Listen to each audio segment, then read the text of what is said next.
ಪ್ರಿಯರೇ, ದಿನದ ಬದುಕಿಗೊಂದು ಕ್ರಿಸ್ತನ ಈ ದನಿ ನಮ್ಮೆಲ್ಲರಿಗೂ ಪ್ರೇರಣೆ ಆಗಲಿ. ಪೂಜಾ ವಿಧಿಯ ಸಾಧಾರಣ ಕಾಲದ 4ನೇ ವಾರ, ಫೆಬ್ರವರಿ 3, 2026 ಮಂಗಳವಾರ. ಸಂತ ಮಾರ್ಕನು ಬರೆದ ಪವಿತ್ರ ಶುಭ ಸಂದೇಶದಿಂದ ವಾಚನ. 5ನೇ ಅಧ್ಯಾಯ 21ರಿಂದ 43ರವರೆಗಿನ ವಚನಗಳು. ಆ ಕಾಲದಲ್ಲಿ ಯೇಸು ದೋಣಿಯನ್ನೇರಿ ಸರೋವರದ ಈಚಿದಡಕ್ಕೆ ಮರಳಿದರು. ತೀರವನ್ನು ಸೇರಿದೊಡನೆ ಜನರು ದೊಡ್ಡ ಗುಂಪಾಗಿ ಅವರ ಸುತ್ತಲೂ ನೆರೆದರು. ಪ್ರಾರ್ಥನಾ ಮಂದಿರದಿಂದ ಅಧಿಕಾರಿಯೊಬ್ಬನು ಅಲ್ಲಿಗೆ ಬಂದನು. ಅವನ ಹೆಸರು ಯಾಯೀರ. ಅವನು ಯೇಸುವನ್ನು ನೋಡಿದೊಡನೆ ಅವರ ಪಾದಕ್ಕೆರಗಿ, ನನ್ನ ಪುಟ್ಟ ಮಗಳು ಮರಣಾವಸ್ಥೆಯಲ್ಲಿದ್ದಾಳೆ, ತಾವು ಬಂದು ತಮ್ಮ ಹಸ್ತವನ್ನು ಅವಳ ಮೇಲಿಟ್ಟು ಅವಳು ಗುಣಹೊಂದಿ ಬದುಕುವಂತೆ ಅನುಗ್ರಹಿಸಬೇಕು ಎಂದು ಬಹಳವಾಗಿ ವಿನಂತಿಸಿದರು.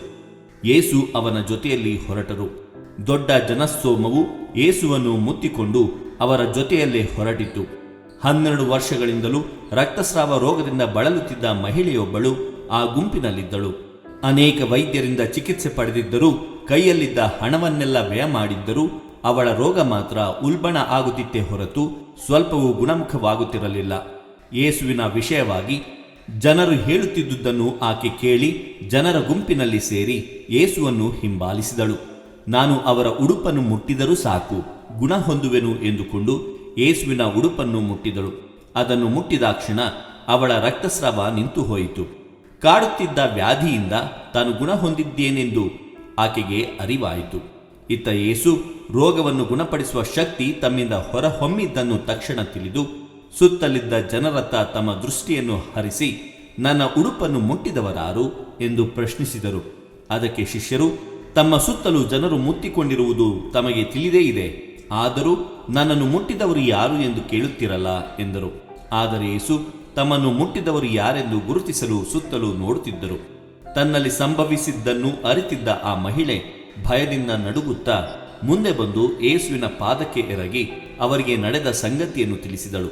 ಯೇಸು ಆಕೆಗೆ, ಮಗಳೇ, ನಿನ್ನ ವಿಶ್ವಾಸ ನಿನ್ನನ್ನು ಗುಣಪಡಿಸಿದೆ, ಸಮಾಧಾನದಿಂದ ಹೋಗು, ವ್ಯಾಧಿ ಮುಕ್ತಳಾಗಿ ಆರೋಗ್ಯದಿಂದಿರು ಎಂದು ಅನುಗ್ರಹಿಸಿದರು. ಯೇಸು ಸ್ವಾಮಿ ಇನ್ನೂ ಮಾತನಾಡುತ್ತಾ ಇರುವಾಗಲೇ ಯಾಯೀರನ ಮನೆಯಿಂದ ಕೆಲವರು ಬಂದು ಅವನಿಗೆ, ನಿಮ್ಮ ಮಗಳು ತೀರಿ ಹೋದಳು, ಇನ್ನೇಕೆ ಗುರುವಿಗೆ ತೊಂದರೆ ಕೊಡುತ್ತೀರಿ ಎಂದರು. ಅವರು ಹೇಳಿದ ಮಾತುಗಳನ್ನು ಯೇಸು ಕೇಳಿಯೂ ಅವನ್ನು ಲಕ್ಷ್ಯಕ್ಕೆ ತೆಗೆದುಕೊಳ್ಳದೆ ಯಾಯೀರನಿಗೆ, ಭಯಪಡಬೇಡ, ನಿನ್ನಲ್ಲಿ ವಿಶ್ವಾಸ ಹೊಂದಿದ್ದರೆ ಸಾಕು ಎಂದರು.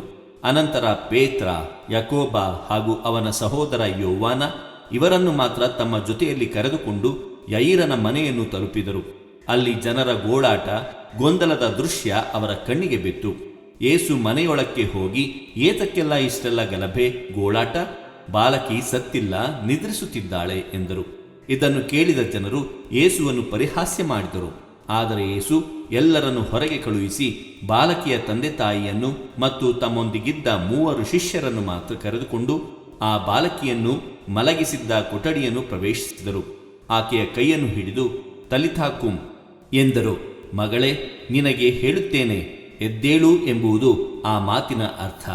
ಅವಳು ತಟ್ಟನೆ ಎದ್ದು ನಡೆದಾಡತೊಡಗಿದಳು. ಅಲ್ಲಿದ್ದವರೆಲ್ಲರೂ ಆಶ್ಚರ್ಯಭರಿತರಾದರು. ಅವಳಿಗೆ 12 ವರ್ಷ ವಯಸ್ಸು ಆಗಿತ್ತು.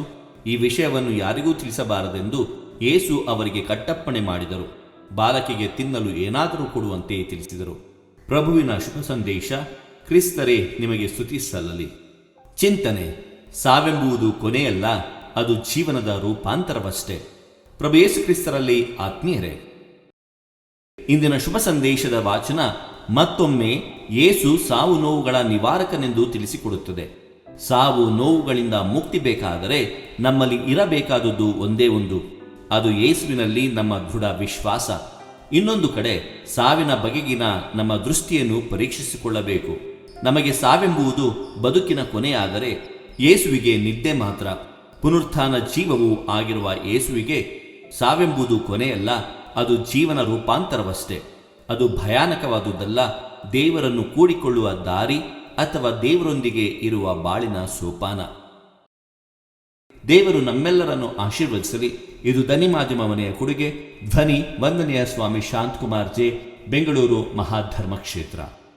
ಪ್ರಿಯರೇ, ಈ ಚಾನೆಲ್ ಅನ್ನು ಸಬ್ಸ್ಕ್ರೈಬ್ ಮಾಡಿ ಪ್ರತಿದಿನ ದೇವರ ವಾಕ್ಯವನ್ನು ಆಲಿಸುತ್ತಾ ಅದನ್ನು ಇತರರೊಂದಿಗೆ ಹಂಚಿಕೊಳ್ಳಲು ನಮಗೆ ನೆರವಾಗಿರಿ.